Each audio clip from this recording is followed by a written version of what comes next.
Assalamualaikum warahmatullahi wabarakatuh. Salam sejahtera, salam damai semuanya. Selamat datang kembali di The One and Only EQ Media. Sebelumnya, biar kalian gak ketinggalan seputar kita-kita, kalian bisa banget melipir ke akun Instagramnya Om Hige di @resnayusa. Terus ada akun Instagramnya EQ Media di @EQ Media, dan akun Instagramnya Om Herdi di @herdianniadi. Balik lagi di segmen mengomentari Kamen Rider Kids. Sekarang episode ke-9, ini adalah episode tanpa opening vlog yang dilakukan oleh Keiwa semenjak dia dikeluarkan dalam arena di episode kemarin. Oke, kita akan komentari sampai ke menit ke-2:11, alias sampai opening songs dilantunkan. Nah, di menit awal-awal ini, Nago alias Neon ini memimpin narasi pembuka episode kali ini, di mana mereka setelahnya terlihat berkumpul di area starting point Desire Grand Prix. Sebetulnya kalau boleh jujur ya, perpanjangan misi ini jatuhnya sedikit timpang. Agak aneh juga, alias semi-semi tidak perlu mungkin di sini. Hanya mungkin jatuhnya seperti memperpanjang waktu aja gitu, dan dirasa hal itu menjadi kurang di sini. Semua player kecuali Ace memprotes kenapa Yamato tendang kaleng ini belum mati di sini. Dan Sumuri tanpa menjelaskan lebih detail mengenai apa yang terjadi, malah berkutat ke obrolannya sendiri dan meminta maaf karena dia pun juga kaget Yamato ini memiliki rules-nya sendiri dan itu di luar DGP. Di sana Ace menimpali bahwa dalam beberapa stage memang Yamato yang sudah sangat berkembang pesat, apalagi yang ini Last Boss dapat memiliki evolusinya sendiri. Tak lama setelah itu sang Game Master lalu muncul tiba-tiba ke area starting point. Dia adalah Girori yang sudah kita prediksi di awal ya, petugas yang sering kayak memberikan makanan minuman kepada para member alias para player rider ini, yaitu adalah Girori gitu. Dia adalah Game Master. Entah ya, outfitnya juga nggak ganti. Jadi kalau menurut Om Vigit secara tampilan dan visual tuh nggak ada menarik-menariknya gitu. Masih identik dengan pakaian yang sama seperti saat dia melayani para player. Entah juga apa ternyata dia hanya peninjau di game aja, alias apakah ada seseorang lagi mungkin tingkatannya di atas dia si Game Master ini yang memiliki kuasa cukup tinggi di sana mungkin aja. Yang jelas dengan datangnya dia ke hadapan para player ini yang cukup segitu-gitu aja, dengan outfit yang biasa-biasa aja, dan aura dia pas memakai topeng juga ternyata nggak ada segan-segannya. Ya, normal-normal aja. Kalau di One Piece sih ini kayak orang ini nggak ada hakinya mungkin. Jatuhnya kayak nothing special, kayak kurang menggambarkan sesosok orang yang kekuatannya itu bisa mencakup satu Jepang bahkan dunia. Kurang menggambarkan bahwa dia tuh punya kuasa untuk mewujudkan permintaan apapun pada satu orang pemenang, sekaligus dia dapat mereset nih. Dia kan memiliki kekuatan yang besar, mungkin kayak mereset ingatan seluruh manusia selain pemenang. Ya mungkin bukan kontrol dia gitu, ada lagi orang di atasnya mungkin, tapi kan seharusnya dia juga adalah Game Master namanya juga. Dengan dia yang datang ke sana tanpa embel-embel ada penjagaan atau minimal kayak perpindahan ruang tiba-tiba starting point berubah menjadi tempat di suatu singgasana yang visualnya bisa dibuat besar gitu di mana-mana. Di sana ada banyak CCTV ataupun LCD karena dia adalah Game Master ya, bukan raja sih, tapi bolehlah kayak tempat Game Master itu bertahta dengan set yang sangat science fiction gitu. Banyak kayak layar buat meninjau para player ataupun ya tempat-tempat di bumi gitu. Mungkin itu akan sedikit works gitu daripada cuma kucur-kucur hanya datang doang gitu. Ya, kayak ngasih ini deh item gitu, telur gitu. Mengobrol dan merespon obrolan S ini berkata bahwa ya betul kita darurat nih. Ini kami punya item gacha gitu. Di sana ada telur, bersihkan item device gitu. Dan udah gitu. Padahal setelahnya pemilihan Desation gitu ya. I don't know gitu, kerasa kayak respon Om Hige tuh kayak gini doang, udah nih kayak udah aja gitu. Ya udah deh, kita lanjut aja ya sampai menit 4:29 kita diperlihatkan Yamato memulai invasinya lagi. Yamato Kroco dan Yamato Boss gitu ini mulai memporak-porandakan semua. Sampai episode ini berlangsung, idealisme penulis dan director untuk terus menghadirkan kesan kota yang darurat masih aman untuk kita lihat. Orang-orang masih banyak berseliweran, properti banyak yang dibuat rusak, warga jumlah banyak juga banyak ya. Pokoknya di in-frame kamera ini banyak gitu. Plus keriuhan yang diciptakan memberikan nuansa kota yang akan hancur dalam beberapa saat lagi ini sangat terasa. Tugas Kamen Rider di sini selain menghancurkan semua Yamato adalah menjaga agar Yamato tidak menghancurkan telur yang para rider bawa tadi, alias item di dalam telur tadi.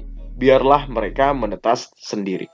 Jangan dirusakin oleh siapapun gitu, dan rider pun henshin untuk melawan musuh-musuhnya. Tata propertinya sih ya bagus-bagus aja ya. Tidak ada yang, ya selain itu maksudnya kayak tidak ada yang spesial gitu. Lanjut lagi sampai menit 6:14 pun ya gitu-gitu aja. S tiba-tiba dapat secret mission clear, di mana dia berhasil menebak koordinat kaleng dalam tubuh Yamato Boss tersebut. Saat dia melompat ke bagian tubuh utama Yamato itu, dia akhirnya mendapatkan item boost lagi. Sudah agak bosan gitu ya, emang kayak pairnya mungkin kebanyakan sama Ace. Ya itemnya ya boost gitu, item boost lagi gitu. Sudah menjadi item langganan. Ya gara-gara Keiwa yang biasa dapat gitu ya, sekarang Ace di sini.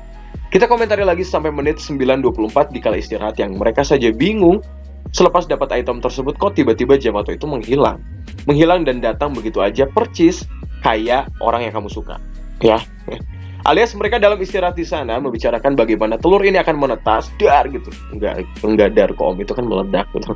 Hingga akhirnya telur Nago ini menetas dan menjadi bakal baling-baling. Dan telur Azuma juga menetas meski agak dipaksa ya awalnya oleh dia mendapatkan item drill. Di sini kembali lagi gitu dengan persona masing-masing di mana mereka membicarakan bahwa sudah di tahap final, masa kita harus menyerah. Sudah mewanti-wanti sama semuanya gitu, dia udah bilang kalau kalian mati di sini kalian tidak bisa balik lagi nih menjadi manusia, alias menjadi seseorang di kehidupan normal gitu. Mendingan ngumpet aja deh di sini sampai gamenya clear gitu, biar gua aja nih yang menyelesaikan misi, biar nggak mati dan balik lagi ke kehidupan sebelumnya gitu. Biar kalian balik lagi maksudnya ke kehidupan sebelumnya dan di reset otaknya. Dan ya layaknya si Tycoon sih di episode kemarin gitu. Ya tentu Azuma dan Nago pun nggak mau gitu, layaknya memberikan konfrontasi jatuhnya. Alih-alih berceramah agar semua memahami, jatuhnya malah kayak manas-manasi. Sampai di menit 10:43, kita lihat di sana Neon melakukan live streaming atau bisa sih kayak record doang ya. Di sana dia memutuskan untuk mengakhiri Neon TV karena dia akan berjuang sampai titik darah penghabisan untuk mimpinya. Setengah dirinya berkata mungkin tidak akan selamat di game final ini. Dan mungkin setengahnya lagi berkata dia akan coba fokus untuk mengalahkan musuhnya dan dia ada di sana untuk menjelaskan hal tersebut. Tanpa sama sekali kayak nge-mention Desire Grand Prix gitu dia masuk ke dalam DGP sebagai peserta, enggak ya. Karena memang sudah aturannya nggak boleh bocor tentang hal itu. Terlihat dunia palsu tersebut damai-damai aja. Kita lihat ya di malam hari di saat Neon ini melakukan live streaming. Palsu? Kok palsu sih om? Ya secara harfiah aja gitu, kayak layaknya sesuatu yang palsu dan penuh ketidakpastian. Satu sisi terlihat baik-baik aja, di satu sisi ada orang yang hilang tiba-tiba dan di ranah misterius stage DGP ya mati gitu, alias ya itu tadi, mungkin kalau misalnya ridernya selamat menghasilkan kayak misinya sukses, ya udah dia balik lagi gitu, karena ya gamenya belum clear gitu, alias di scene tersebut hanya menampilkan satu sisi aja. Sampai di menit 11:54 kita melihat Michinaga Azuma dengan mimpinya dan resolusinya mengobrol dengan sosok Toru. Ya cita-cita Azuma hanya menghancurkan para rider. Dia berharap mungkin di next stage, kalau saja dia menang, gak bakal ada lagi rider katanya. Dia masih trauma dan menjadikan itu sebagai ide mimpinya. Toro dibunuh oleh para rider lah, kasarnya kayak gitu mungkin ya. Dilucutin semua aksesoris ridernya, diketawain oleh rider, sampai akhirnya dibunuh oleh Yamato. Azuma padahal kalau mau balas dendam dengan sosok rider yang mencelakakan Azuma ya bisa aja mungkin, tapi ridernya udah kemana? Entah itu menghilang, mati, atau mungkin kereset dan Azuma nggak tahu. Dendam mendalam tersebut yang ia rasa sebuah ketidakadilan yang akan ada terus-menerus dalam dunia Kamen Rider dalam area Desire Grand Prix. Jadi, dia memilih untuk menghilangkan kesan Kamen Rider, eksistensi Kamen Rider. Dia ingin semua memusnahkan itu, ya, semuanya tanpa terkecuali. Dan dia berpikir semoga hal itu terwujud ke stage berikutnya. Ya, meski gak mungkin. Lanjut lagi sampai menit 12:52, Ace masih berlatih, kita lihat di sana menonjok-nonjok, harus berlatih juga ya. Teknik-teknik bertarung. Di sana dia juga bergumam bahwa dia pasti akan menemukan ibunya. Ace memang orang yang di awal zaman ya. Di sana Ace juga aneh kenapa sampai saat ini telurnya tidak menetas juga. Dan akhirnya mereka akan memulai lagi babak final game tersebut. Sampai menit 14:49, pertarungan diawali oleh Henshin-nya Nago dan juga Buffa. Mereka ini sama-sama memakai item dari telur. Di sana ya tidak ada yang spesial, hanya pertarungan biasa aja. Ace di sini telat muncul hingga akhirnya Ace melaju dengan boostnya dan mulai juga melakukan taktik serangan. Baru taktiknya ya, ia lalu membaca kayak situasi-situasi yang ada yang digambarkan oleh pertarungan yang dilawan oleh Nago dan juga Buffa. Hingga akhirnya Buffa ini melakukan serangan zombie drill victory. Dikombinasikan dengan Nago yang melakukan serangan propeller strike. Keduanya melakukan serangan dan berpikir bakalan menang hingga akhirnya mereka terhempas ya, ditabok gitu. Nggak kerasa apa-apa serangan mereka berdua oleh si Yamato tendang kaleng. Untung keduanya gak mati gitu, si Buffa sampai tanduk kirinya terlihat patah. Untung kayak mereka berdua tuh kayak nggak musnah gitu ya. Mereka berdua udah kewalahan sih.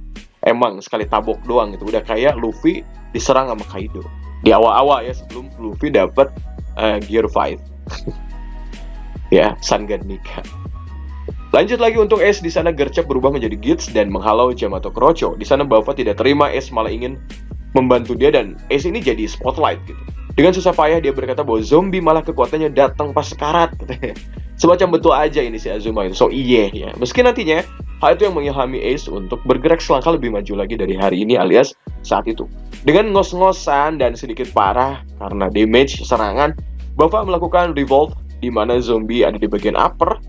Di sana Buffa malah keserang lagi sama Yamato yang gede. Dan bisa dikatakan sudah di ujung tanduk dan akan diserang Yamato kaleng, Buffa masih berkata dan dia berteriak bahwa dia tidak akan kalah. Entah ceroboh ataupun bodoh, atau nggak menyerah, dia akan tetap maju gitu. Di sana, Ace selalu terilhami banget dan maju dengan telurnya yang masih belum netas. Dia di sana lalu ngide bahwa inilah saatnya.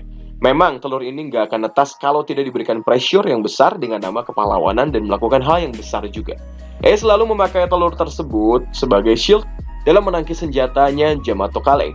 Adu kekuatan tersebut terjadi sangat kuat kelihatannya ya, dan membuat telur tersebut menetas dan bersinar sangat terang banget.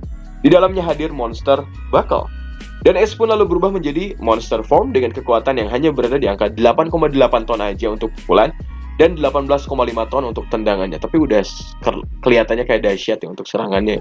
Sangat biasa aja memang, tapi mampu memukul Yamato tendangan kaleng tersebut sampai hancur dan misinya selesai. Clear di sini ya, misinya selesai. Agak gimana gitu, bentuk formnya aja kayak ya begitulah gitu, kayak kembali form tematik kocak dengan warna kocak gitu. Khas-khas yang sering kita lihat di X8 ya, mungkin kayak disematkan lagi buat Gits.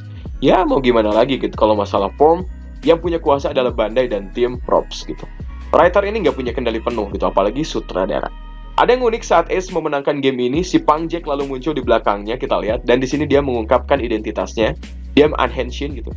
Dia ini dikenal bernama Win Hallelujah, namanya itu loh. Win Hallelujah ya. Di sana Win ini tipikal staff yang penuh kecurigaan, penuh maksud dan tujuan juga. Agak nyeleneh, operasional staff dari Desire Grand Prix yang akan menjadi peserta juga di next game tanpa memakai baju dinas Desire Grand Prix. Apa yang akan terjadi dan apa yang akan ia perbuat? Di sini dia berkata bahwa season selanjutnya bakalan jauh lebih seru lagi. Ya awas aja gitu, kita perlu notice sesuatu hal nih, bahwa apapun yang berulang, entah itu kayak pola, motif, hawa-hawanya, tujuannya, kalau berulang-ulang ini bakalan jadi tidak seru, alias membosankan gitu. Tidak ada tidak ada upgrade aja gitu semuanya. Bayangkan ya sama kalian gitu, sampai 50 episode ke depan bagaimana jadinya kalau ini diulang. 10 episode gitu lagi, 10 episode gitu lagi, 10 episode gitu lagi, melawan monster tipikal yang sama lagi, yang nggak mungkin sih, cuma bisa aja gitu kayak mungkin lebih bagus kayak game akan berbeda lagi, tapi rules-nya juga gitu lagi, tapi agak dibedain mungkin kayak strategi CS gitu lagi, mah jadi bosen gitu. Meski memang S ini mengungkapkan akan seperti apa nanti dan ibunya juga belum bertemu ya, tapi kalau tematiknya gitu-gitu lagi ya standar ya, buat apa gitu. Similar pokoknya kayak gitu-gitu aja bosen pastinya, yakin bakal kurang seru. Harusnya tujuannya dibuat lebih meluas lagi, lanjut sambil mengungkap tujuan asli di seri Grand Prix kayak gimana, atau mungkin Game Master adalah kacung doang. Terus harusnya saat Ukyo menjadi Dezashin, raja atau dewa hasrat, terus role-nya dia akan meningkat gitu, akan seperti apa. Pokoknya terus aja diulik gitu, lebih update aja gitu. Itu pasti akan menjadi sangat sangar dan keren. Pokoknya kami tunggu, dan please tolong jangan jadi membosankan. Cuma ada kata-kata menarik sih di sini saat Buffa alias Azuma tidak terima dia ditolong dan marah saat Ace jujur dia mendapatkan pelajaran penting dari Azuma. Meski Ace mukanya ngeselin, Ace di sana berkata bahwa suatu saat mereka pasti bertemu lagi dan Azuma next akan menang. Mengisyaratkan banyak hal bahwa manusia akan menjadi manusia yang dewasa, apalagi dengan ditempa gitu ya oleh kejadian-kejadian yang dia alami selama hidupnya gitu, dan manusia akan berubah menjadi hal yang baik. Ya seiring berjalannya waktu tersebut gitu, kayak mayoritas mereka kan berada di lingkungan dan kondisi yang baik gitu, tujuan yang baik juga gitu. Triggernya pasti akan menjadi positif gitu ya. Dan Ace sangat berterima kasih kepada Azuma karena dialah yang menjadi rival. Azuma lalu tersenyum dan berkata bahwa Ace memang brengsek gitu, menyebalkan. Azuma lalu retire dan kembali ke kehidupannya lagi sambil menunggu season selanjutnya dari Desire Grand Prix. Begitupun dengan Nago alias Neon yang hampir menyerah karena ternyata mimpi dan untuk menang aja nggak cukup gitu. Di sana Ace menimpali bahwa perasaan itu memang harus ada, jangan kamu tinggalkan, dan Nago pun kayak harus tetap simpan itu gitu. Suatu saat mimpi kamu akan terwujud. Jangan menyerah dan lampaui dirimu di hari ini, dan kamu harus tetap tersenyum ya, lampaui aja dirimu gitu. Suatu saat kamu akan menang. Nago juga kembali sedikit termotivasi sambil menghilang. Alias dia balik juga ke kehidupannya dan menunggu season selanjutnya. Dan akhirnya tiba saat penyerahan gelar Desashin dan memberikan dunia ideal lagi dan lagi kepada sang bintang dari segala-galanya bintang yang sangat bintang, yakni Ace Ukyo. Sumuri ampe gedeg banget melihat keinginan Ace kali ini, ya tapi ya mau bagaimana lagi, Game Master alias Grigori juga mau nggak mau langsung menuruti itu gitu. Ace berpikir dunia seperti ini nggak mungkin. Sumuri bete langsung meski dunia katanya sudah terselamatkan, tapi kok kayak gini permintaan Ace gitu. Lewat ancaman Yamato tendang kaleng, perwujudan dunia ideal bagi Ace sudah dimulai lagi. Game Master alias Grigori juga menanyakan apa dunia ideal bagi Ace dan apa strategi kedepannya agar idealismenya itu terwujud di setiap tatanan dunia yang ideal bagi dirinya gitu, yang dia ciptakan gitu seperti apa ya. Pernah berpikir nggak sih kenapa kalau Grigori bisa mewujudkan keinginan seseorang, kenapa mereka tidak bisa mewujudkan keinginan mereka sendiri, semisal semua Yamato tidak bisa lagi menembus bumi atau gimana gitu. Atau memang orang yang bisa mewujudkan hal tersebut adalah orang di atas Game Master, di atas si Game Master, di atas si Grigori. Kok bisa gitu, kayak apa ya, kok bisa hal tersebut mungkin nggak terpikirkan, atau misalnya memang ada rules ataupun aturan lain. Semoga Gits ini yang nggak mengecewakan sih, dan nggak jadi membosankan gitu. Memang ada badan lagi gitu di atas Grigori ya. Semoga nggak drop, dan season selanjutnya ini semoga banyak aturan dan kejelasan yang berbeda, tapi tetap ya menarik untuk kita simak. Semoga kita diperlihatkan sebetulnya siapa musuh yang paling utama yang mereka lawan. Apakah ternyata dalang utamanya memanglah sang pemilik Desire Grand Prix ataupun di atasnya si Grigori. Seperti biasa ya, di season terbaru ini seperti biasa karakter kembali dikontrak adalah Azuma, Neon juga ada dan lain-lain. Di sana ada Grigori yang makan satu meja ya, terlihat bareng-barengan dengan Ace dan juga Sumuri. Dan ada juga Rider dengan motif yang sama lagi, kepalanya kayak Mary dan lain-lain semuanya. Pokoknya repaint-nya terlihat jelas ya, dan kelihatannya Hallelujah Win itu orang yang annoying. Pokoknya kita akan lihat episode minggu depan. Jangan berekspektasi lebih sih ya. Oke, mungkin cukup segitu aja. Gimana menurut kalian guys? Wassalamualaikum warahmatullahi wabarakatuh.